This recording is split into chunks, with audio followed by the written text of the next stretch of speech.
Je commence aujourd'hui une série d'homélies qui va se poursuivre dans les dimanches qui viennent.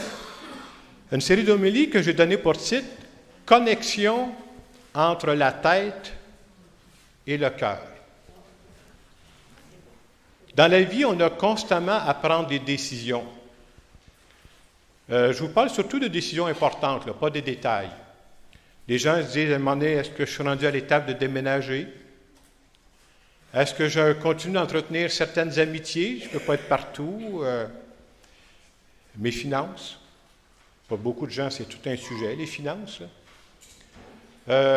Mes compagnons de vie, mes partenaires de vie, mes partenaires de travail.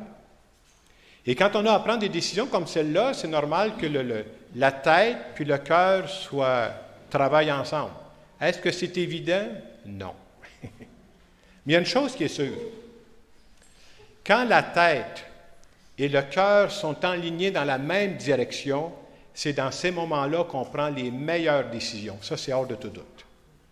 Et quels sont les signes que c'est une bonne décision, une vraie décision? Quand la tête et le cœur sont alignés, ça produit des vrais changements dans notre vie. Et des vrais changements qui sont durables. Ça, c'est quelque chose. J'ajouterais aussi ceci. Pour que ma vie spirituelle soit en bonne santé, là,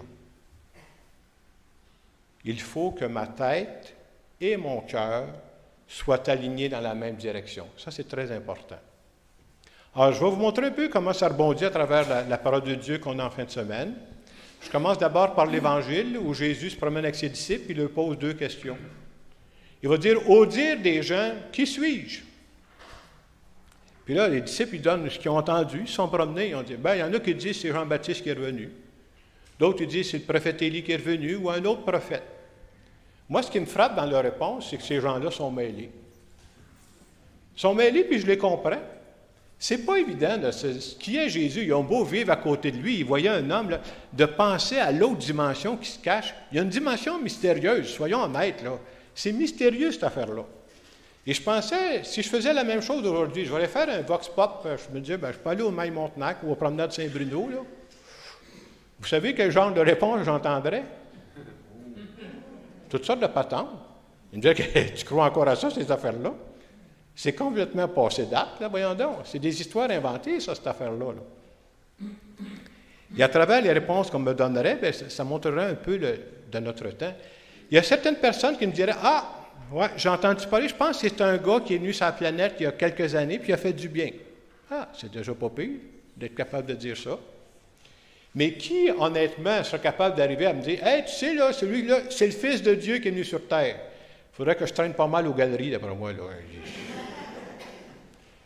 Mais c'est important de se dire ça, parce que nous autres aussi, on chemine dans la foi. Bon, c'est pas tout clair pour nous autres aussi, là. Mais pour arriver à croire à Jésus, qui est le Fils de Dieu qui est venu sur terre, qui a fait du bien il y a 2000 ans, qui est mort, ressuscité, puis qui nous accompagne aujourd'hui, on a besoin que la tête puis le cœur soient alignés. Ce n'est pas évident. Quand on arrive à la deuxième question que Jésus pose à ses disciples, il dit, là, vous m'avez dit ce que les autres pensent. Et vous? Que dites-vous? Et c'est là que Saint Pierre va répondre, tu es le Christ. Mais ce n'est pas Pierre qui a répondu ça, il ne sera jamais capable de répondre ça, là. C'est parce que Dieu l'a inspiré, là. On veut nous montrer qu'il avait compris que c'était le Fils de Dieu. Ce que je veux vous dire ce matin, c'est que dans la foi, peu importe à quelle étape on est rendu, là, on est en cheminement. Je le disais au début de la messe, la réponse que je pourrais vous donner ce matin, ce n'est pas la même réponse que j'aurais donnée il y a 10 ans. Ça ne serait pas noir et blanc, là, vous comprenez, mais je ne suis plus le même bonhomme. J'ai évolué, puis ma foi, j'espère que ma foi évolue aussi, là. Alors, j'essaie de repasser des étapes dans mon cas pour faire penser, je ne sais pas quelles sont vos étapes à vous. Je dirais, au tout début, comment ça a commencé, mon histoire de foi, moi? Mais d'après moi, ça ressemble pas mal à plusieurs d'entre vous. Au tout début, je dirais que ma foi à moi, c'était la foi de ma mère.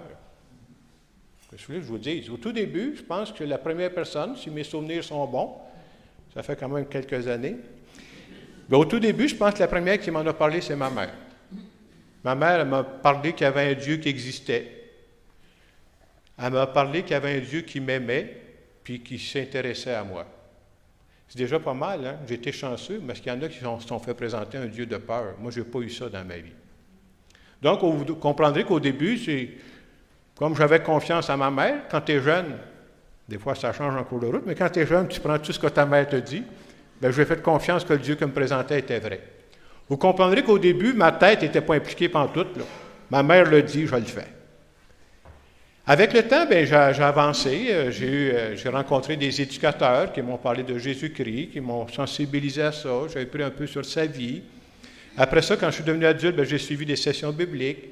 Puis j'ai eu la chance, bien entendu, de faire des cours en théologie. Est-ce que ça règle tout? Ben non. Qu'est-ce que ça m'a permis d'avoir des études? Je pense que ça permet de dire, en quelque part, c'est-tu raisonnable de croire? Ne serait-ce que ça, je pense que ça m'a aidé. Mais quand ça reste juste à ce niveau-là, à un moment donné, il y a comme dans la foi, là, il y a un saut à faire. C'est comme si quelqu'un dit, je vais faire des études, là, puis quand ça va être 100% clair, je vais commencer à croire. Oubliez ça. C'est pas de même que ça marche. C'est qu'à un moment donné, il y a un saut à faire de dire, j'y crois, là. J'ai assez de signes que d'autres m'ont parlé, des gens à qui j'ai confiance, puis moi, j'ai fait des expériences. J'y crois qui est dans ma vie, là. Il faut qu'en quelque part, mon cœur soit touché. Et à partir du moment où mon cœur est touché, bien, ça peut changer beaucoup de choses. À partir de ce moment-là, je vous dirais, puis plus j'avance dans le temps, je dirais que vous comprendrez qu'aujourd'hui, ma foi, c'est plus la foi de ma mère.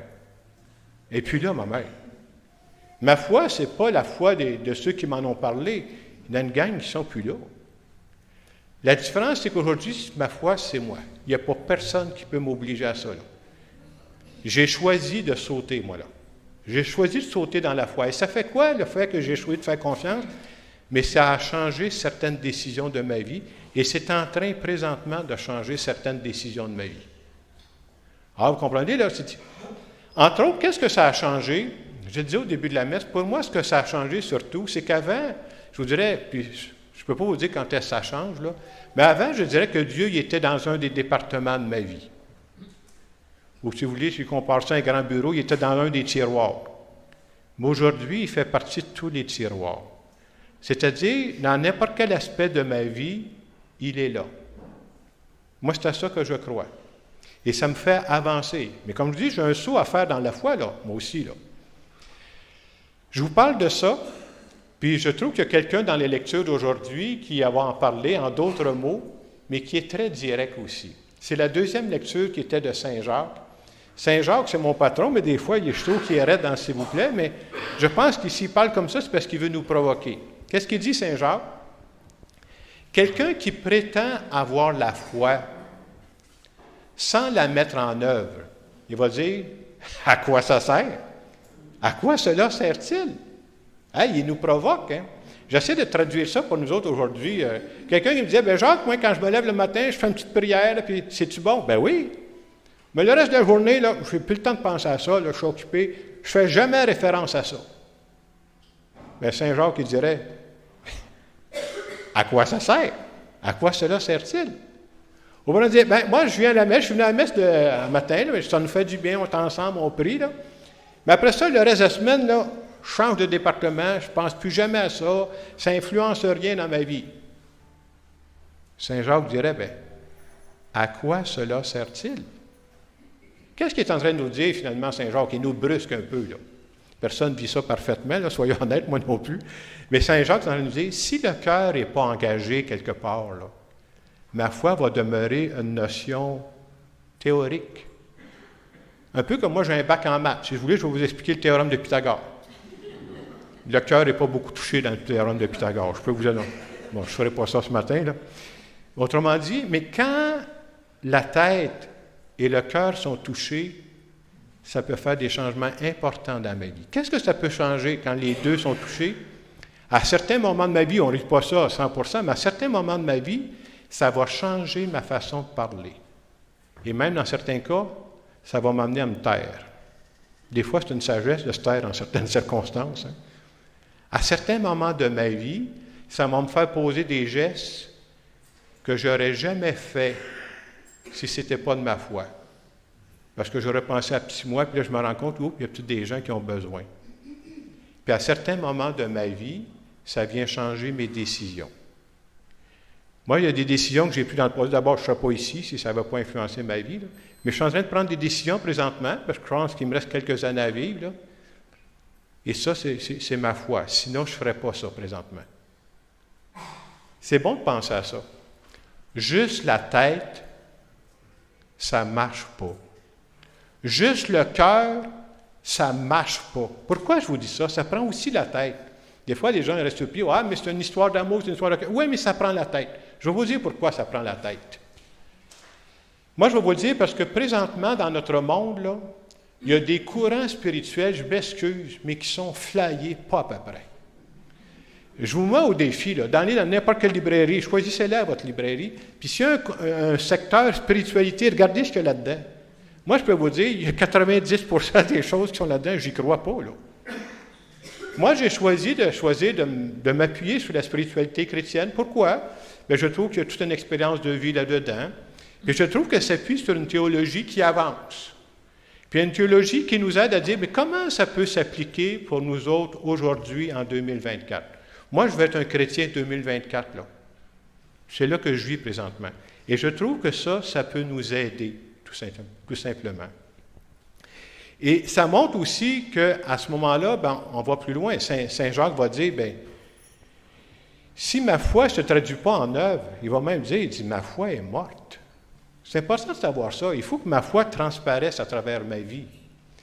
Mais c'est ce qu'on veut vivre, nous autres aussi. Je vous dis ça parce que depuis 1 an, on a commencé ce qu'on appelle le programme d'Église en marche, des choses qu'on veut faire. On a fait des parcours comme la gratitude, on a fait des parcours comme Alpha, puis on a un autre Alpha qui commence cette semaine, là. Pourquoi ces parcours-là? Bien, ce matin, je pourrais vous dire, c'est pour aider que la tête et le cœur avancent dans la même direction. Est-ce que ça règle tout? Non. Est-ce que ça aide? Ah oui, par exemple. Ça aide beaucoup. L'autre aspect, vous savez ce qu'on va faire, puis je vais en parler tantôt à la fin de la messe, là, on commence des projets pour aider les plus démunis. Pourquoi on fait ça? Bien, c'est pour montrer que notre foi se traduit dans des gestes spéciaux pour les autres. Là. J'ai déjà quelqu'un qui me dit, moi, Jacques, toi, fais les messes, puis laisse faire le reste. Mais ce n'est pas le genre de foi que j'ai. Puis plus j'avance, là, si on me demandait juste ça, je dirais non, moi je veux d'autres choses que ça. Là.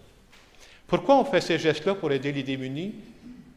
Pour être vrai, pour être authentique. Vous avez écouté ce que Saint Jacques disait, là, c'est pas moi, c'est écrit il y a 2000 ans. Là. Il dit, si quelqu'un vient de voir, je suis mal pris, tout ça, là, je vais prier pour toi. Hey, je ne suis pas contre la prière, oui, on va prier pour toi. Mais si j'ai la possibilité de faire quelque chose, moi, là, puis je ne le fais pas, je serai malheureux avec ma personne. Là, je viens de vous parler de moi. Je vais parler de l'Église au complet. Notre Église en marche. On a la possibilité de le faire, puis je vous annonce qu'on a la possibilité. Là.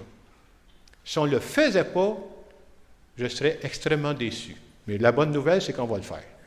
On a même une réunion demain soir, là, pour ceux qui... On commence à brasser ça, puis il y a déjà des projets, puis on va bâtir d'autres.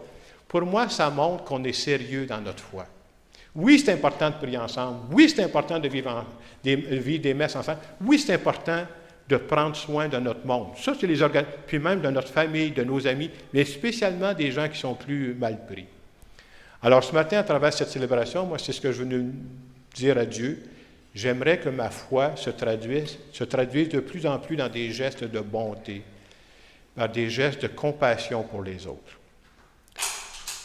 En terminant cette homélie, j'aimerais faire une prière à notre nom à tous.